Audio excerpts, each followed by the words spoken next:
Hello.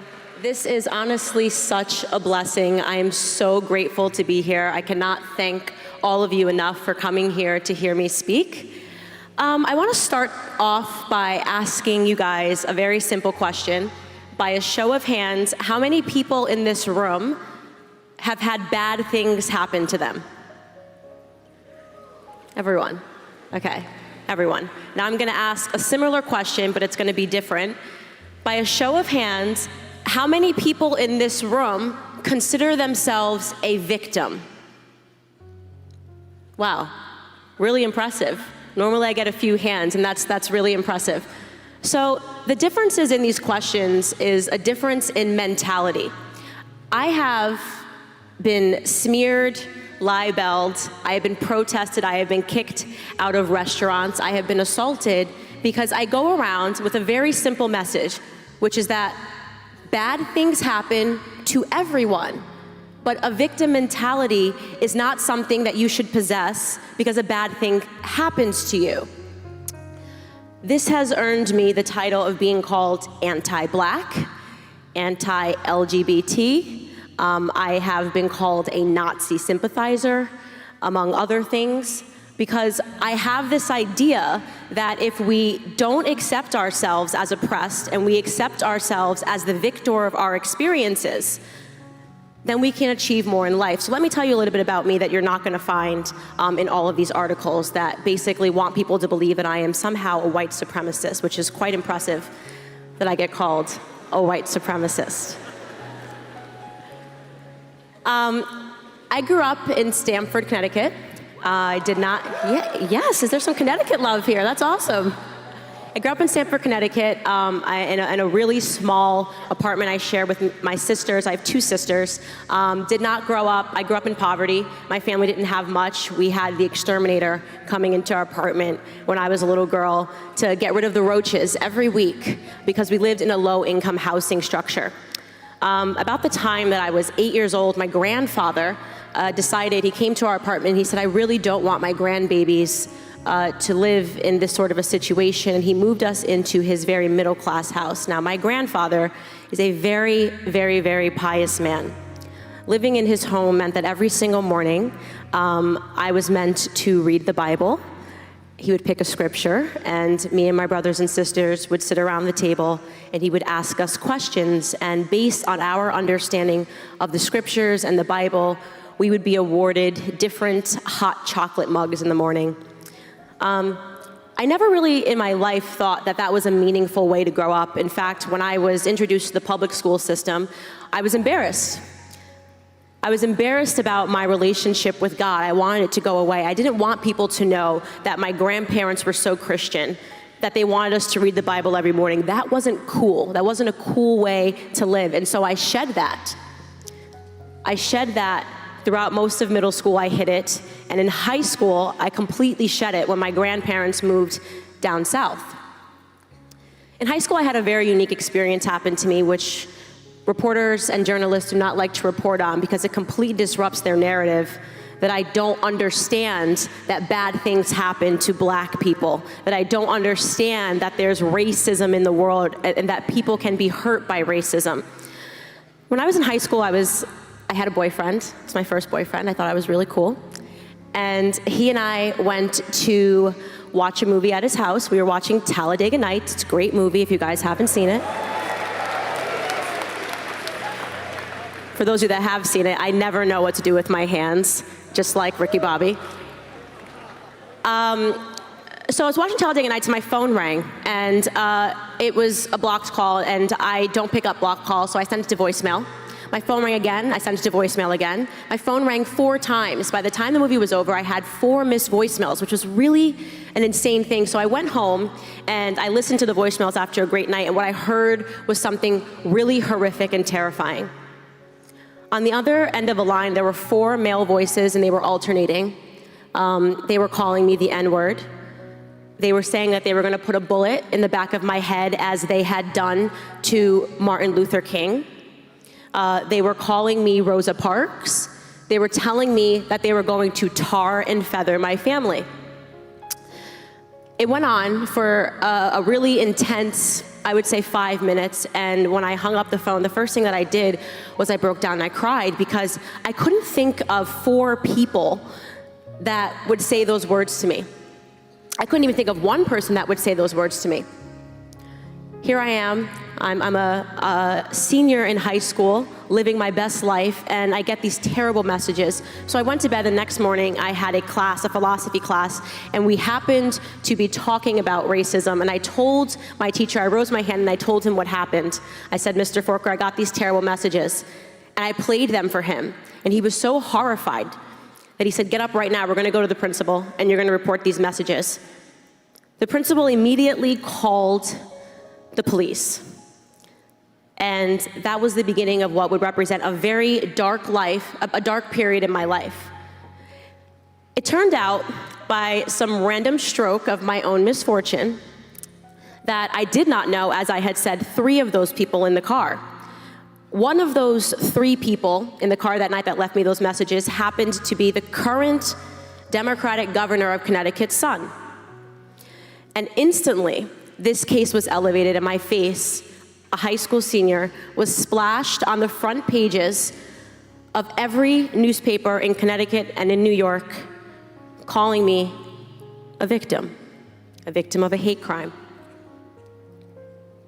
That's a really, really, really heavy word, a victim of a hate crime.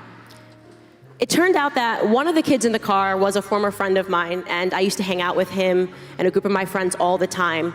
And once I got a boyfriend, I did what most girls do, and I just wanted to be with my boyfriend, and he was hurt. And one night he got into a car and he was drinking, and with 3 people that I didn't know, and they decided to leave me these voicemails. Now, of course, because a politician's son was involved, the FBI had to get involved to trace the origins of the messages because nobody wanted to come clean and say that they had left them. So I went from watching Talladega Nights to being a front page cover story to being called a victim to having everyone in my high school and in my town debate whether or not the messages were real, why the FBI investigated it. Of course the messages were real. Of course, after the FBI included their 6-week-long investigation, they determined that I did in fact receive these messages from these men, and 6 weeks later, all 4 of them were arrested. The youngest person in that car was only 14 years old. And then, of course, after the entire world was debating it, reading letters to the editor where people either called me a liar, a hero, a victim, it was over, just like that. The press was over. They were ready to move on from the situation. And that seems to be a common theme. We're looking for the oppressed and the oppressor. These kids were labeled racist, I was labeled a victim. How did that turn out for me? Well, for me, it turned out into 4.5 years of anorexia. The next years of my life, that title, I was so scared going into college, afraid that people that I was meeting were gonna Google me and they were gonna find this story, that they were gonna find that I was a victim, that they were gonna think that I somehow started this or I deserved it, or they were gonna take a side in the same way that people in my town had taken a side. The only way that I felt that I could assert control over myself and over my narrative was through having anorexia. It took 4.5 years of me having an eating disorder before something woke up in me. I was living in Manhattan. I was paying down student loans. I went to school and I majored in, quite ironically, journalism, something that I don't believe in as much today. And I began to take yoga classes. And I had lived a life partying throughout college, drinking, really had fallen far from the girl that sat at the kitchen table with her grandfather reading the Bible. My friend said, let's take a yoga class. I went to yoga class, and suddenly that silence, that meditation, the prayer that people have, I really, for the first time in a really long time, was able to have conversations with myself. Candace, what are you doing? Why are you doing this? Why are you living this life? Are you happy? The answer, of course, was I was not happy. I wasn't happy being a victim. I was miserable. I was allowing it to eat me alive. I was able to meditate my way, and people say, how did you get over your anorexia? Meditation, yoga. I was able to meditate myself back into health with conversations and prayer and focus. And here's what I discovered. What happened to me in high school didn't just happen to me, it also happened to the 4 kids that left those terrible messages. Because a 14-year-old, a 15-year-old, a person that was my former friend, they can't be racist. That's a heavy word. That's a really heavy word. What they were young kids that were trying out what it was like to be mean in a generation that has smartphones, in a generation that can send text messages, can send Facebook and Instagram messages around the world in a matter of nanoseconds, something that the adults that had raised us had never experienced before in their lives. We are the LOL generation. When I was a little girl, my dad had a beeper. He didn't have Twitter, there was no Facebook, there was no Instagram, and parents and teachers never thought about how that might impact us growing up. When you no longer have to look at someone to just be mean, when you can just say a mean tweet, leave a mean comment. It's so easy in this generation to be mean. I thought to myself, wow, imagine if, as opposed to calling me a victim, which ruined 4.5 years of my life, as opposed to calling children racists, which I'm sure ruined years of their lives, what if the adults in this situation tried to pause and actually understand how everybody was impacted? What if the adults tried to understand what it's like being a kid coming up in this generation, how easy it is for us to be mean? What if the politician just made his son say sorry? No one says sorry anymore. That seems to be going out of style because people are constantly trying to get away with everything. I was angry with God for a lot of things in my life. I was angry that I didn't grow up in a family that had any money. I was angry that I had $150,000 in student loan debt and no degree. I had to drop out because Sallie Mae collapsed and I couldn't get my loan in my senior year. I was angry with God because I had this horrific situation happen in high school and I was a victim and he allowed that to happen to me. That was my mentality. And all of a sudden I had a different perspective, and this perspective changed my life. And it's what I try to tell everybody that is going through something bad. Whether you believe it or not is up to you, but I can tell you that it transformed my life. I believe that God picks people to have experiences in their life, the good ones and the bad ones. I believe that God wanted me to have my parents. I believe that my God wanted me to grow up in a house that was dysfunctional. I think that he wanted me to grow up impoverished. He wanted me to go through a hate crime, as it was classified, in high school.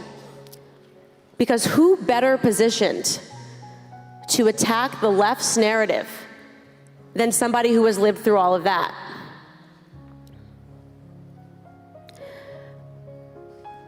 In 2017, in early 2017, I had such an interesting moment. I was still drinking, and suddenly, after a night of drinking, I woke up in the morning and I just broke down crying. It was the most bizarre thing. Nothing happened. There was nothing eventful that happened. I broke down crying, and I said to someone close to me, I have this feeling, and it was the first time that I had said that God wanted me to do something, that God wants me to quit drinking. Just like that.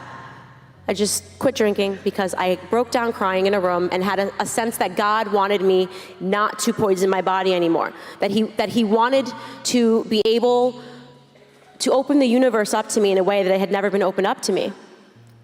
I quit drinking, and I uploaded my first YouTube video, which was called Mom, Dad, I'm a Conservative.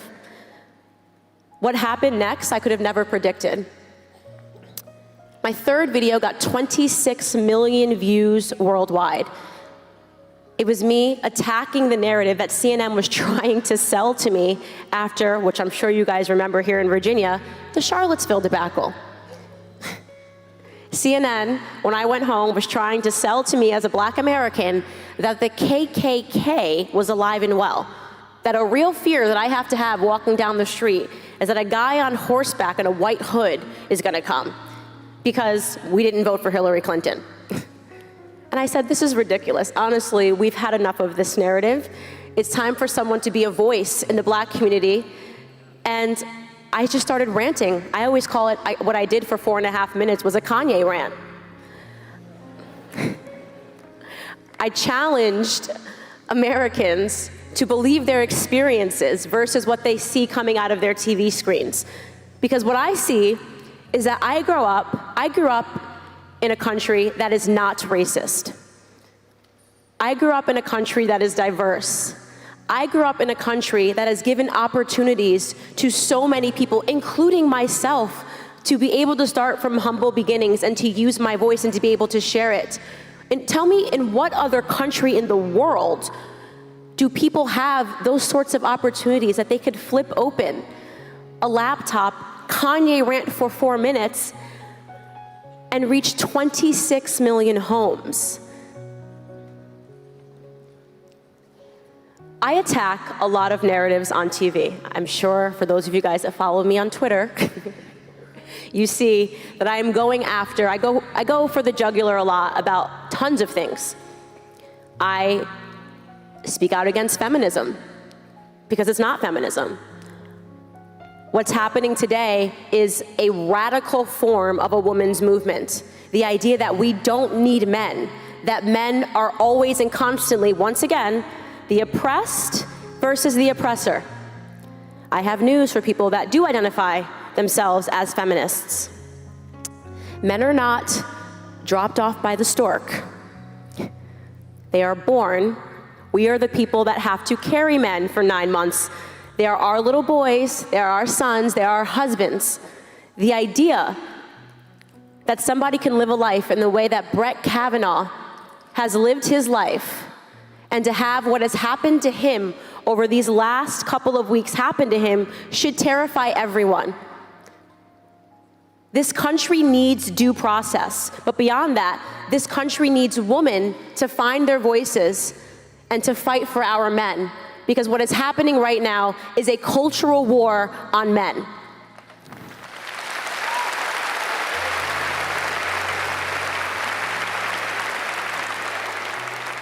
Quite controversially, I also speak out against Planned Parenthood, and I know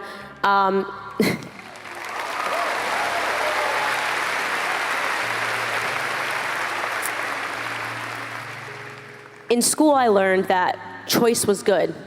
The word choice is good. The left is incredibly good at linguistics. Planned Parenthood. That sounds nice. I want to plan my parenthood. But in reality, they're murdering babies. Choice. Choice is good. I want choices. But in reality, one of those choices is to murder. When I looked into Planned Parenthood and the history of eugenics and the fact that it was founded by a woman who quite literally said that black people need to be exterminated like weeds. When I looked into the numbers and I understood that 900 black babies are aborted every single day, and yet CNN wants me to pay attention and be upset and enraged and to boycott and to protest for the 16 unarmed black men that are shot and killed by police per year.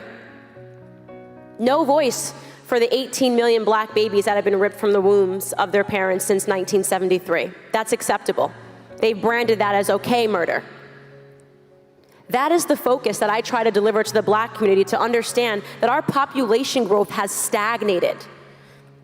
And it is due to the fact that we are being taught to murder our children. That has labeled me as somebody that's controversial. She doesn't believe in Planned Parenthood. I'll tell you what else I don't believe in.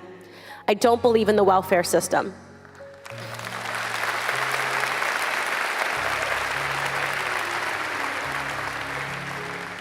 You know, I make strong statements and I say that I don't believe in the welfare system because look at what it has earned people that have gone onto the welfare system.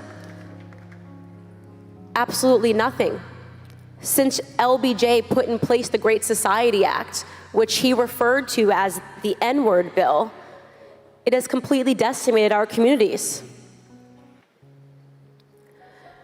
A question that I always ask myself, and I've had this conversation with my partner Charlie Kirk, is why is it that the left mocks God? It's a weird thing. Like, there's a lot of things you can make fun of, but it's very weird when you start making fun of Jesus Christ and that becomes normal. When Joy Behar is just openly mocking Christians on The View. When they're openly mocking the fact that our Vice President, Mike Pence, has respect for his wife and believes in Jesus Christ. Why would they do that? The welfare system is an interesting study as to why. My belief is that the left wants to grow government. It wants government in many ways to replace God in people's lives. It wants people to turn to government for solutions, for every solution. Someone had told me that, hey, Candace, the argument for pro-choice is that Planned Parenthood also does a lot of really great things, and I'm sure that's true. They supply birth control pills, and they conduct mammograms, and women can go there for other health concerns. And I say that's really great, but they're also murdering people. There's no justification for murdering people. How do we get to a point in society where people understand the value of a human life? If we don't have people boldly and courageously standing up and speaking out against these systems, which are meant to make us place so much faith in the government, so much faith that the government can fix all of our issues, so much faith that the government understands how many human lives are worth being born. How do we reverse that? Every single person in here, I believe, has had a series of experiences that are prompting them to do something great in this world. At the moment that you believe in yourself, at the moment that you get back to your center, that you align yourself with the universe, with God, the universe will open itself up to you. It certainly did for me. Maybe not every person is going to do what I did. Maybe not every person is going to quit their job and decide they're going to make YouTube videos. But make no mistake, there is a cultural war happening, and every single one of you can do something and participate in it in some regard. My focus obviously has been on presenting a new perspective to the Black community. I think we are in desperate need of new voices in the Black community. We are in desperate need of somebody that will stand on a platform and say, hey, it's actually not cool to be a victim. There's no value in being a victim. You win no awards for being a victim, unless you're Colin Kaepernick.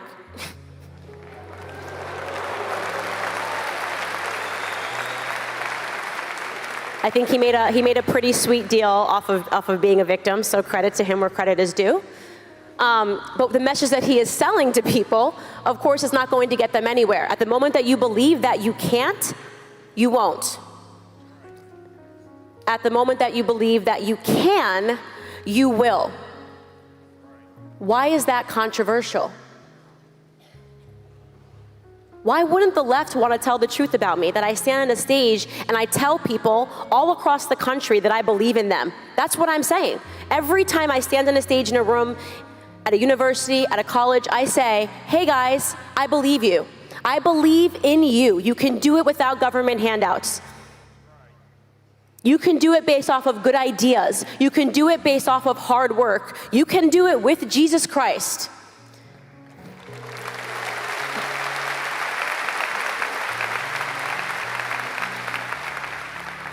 Of course, if every single person in the world thought that, if every single person in the world woke up with confidence and said, I can do it and I can contribute, and my life, my birth has meant something, it means something to this world, and I'm going to contribute something, you would see, naturally, that government would shrink.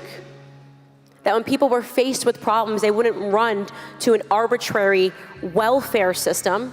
They would turn to God, they would turn to their communities, and they would nurse themselves back to health. That's what you would see.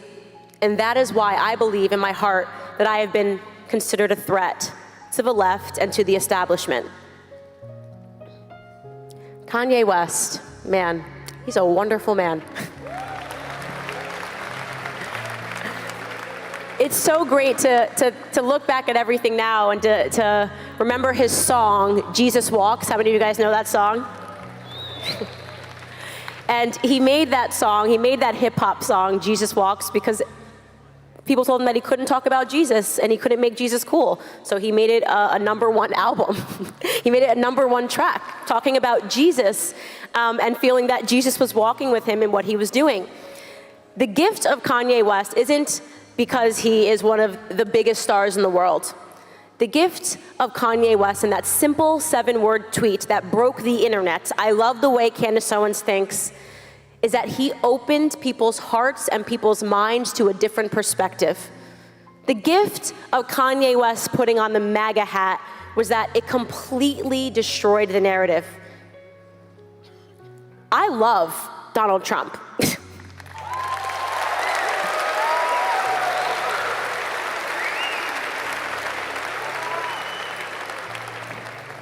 First and foremost, he's pointedly hilarious. I actually genuinely feel bad that there are people that are not enjoying Donald Trump in office. I don't understand how they don't understand how hilarious President Donald Trump is. Aside from that, he's an unbelievably strong leader. To stand in the face of the entire United Nations assembly yesterday and to say that America will be governed by Americans and not by globalists.